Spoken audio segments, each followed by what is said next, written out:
Guys, welcome to Kolkata খেলাঘর। তো আজকে কথা বলবো মোহনবাগানের এএফসি থেকে কি জরিমানা হচ্ছে এবং কত বছরের টোটাল মোহনবাগান ব্যান্ড খাচ্ছে এএফসি থেকে। চলো, ভিডিওটা গুরুত্বপূর্ণ হয়ে রয়েছে তোমাদের জন্য, তো ভিডিওটা স্টার্ট করা যাক।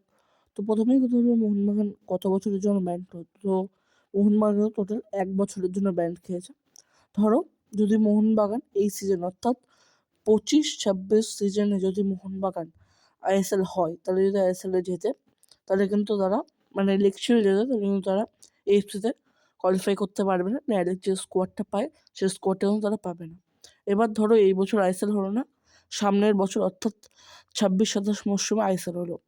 সেই বছর যদি মোহনবাগান লিগ শিল্ড খেলে, তাহলে লিগ শিল্ডে চ্যাম্পিয়ন হয়, তারা কিন্তু তাহলে কোয়ালিফাই করতে পারবে। তাদের কিন্তু কোয়ালিফাইয়ের জন্য 27-28 মরশুমে কিন্তু তারা কোয়ালিফাই করতে পারবে ফর এএফসি টুর্নামেন্ট।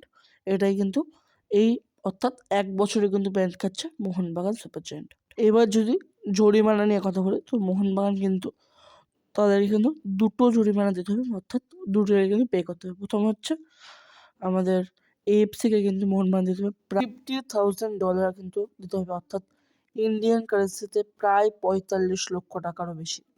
এবং সঙ্গে এটাই না, আর একটা জরিমানা হবে, সেটা হচ্ছে যে টিমটার বিরুদ্ধে মোহনবাগান খেলতে যায়নি অর্থাৎ সেফাহান এফসিকে কিন্তু মোহনবাগানকে প্রায় $50,000 আরও দিতে হবে, অর্থাৎ ইন্ডিয়ান কারেন্সি অর্থাৎ ভারতীয় মুদ্রায় কিন্তু প্রায় সেটা 45 লক্ষ টাকারও কিন্তু বেশি টাকা, অর্থাৎ প্রায় 1 কোটি টাকা কিন্তু জরিমানা যাচ্ছে মোহনবাগানকে এফসির তরফ থেকে।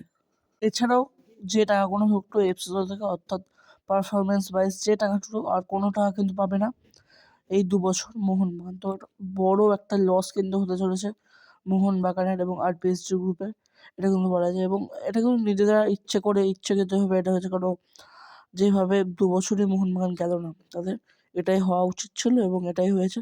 তো এটা জানা কথা ছিল যে এআরএফসিতে কিন্তু ভাই ভালো রকমের একটা জরিমানা পাবে মোহনবাগান, এবং এই সব টাকা কিন্তু 30 দিনের মধ্যে দিতে হবে, এবং 30 দিনের মধ্যে কিন্তু তোমাদেরকে দিতেই হবে, এটাই। তো আজকের ভিডিও এতটুকুনি। এই ভিডিওটা যদি আপনাদের ভালো লেগে থাকে তো চ্যানেলটাকে সাবস্ক্রাইব করবেন। তো আজকের মতো চলুন, বাই, এখানেই।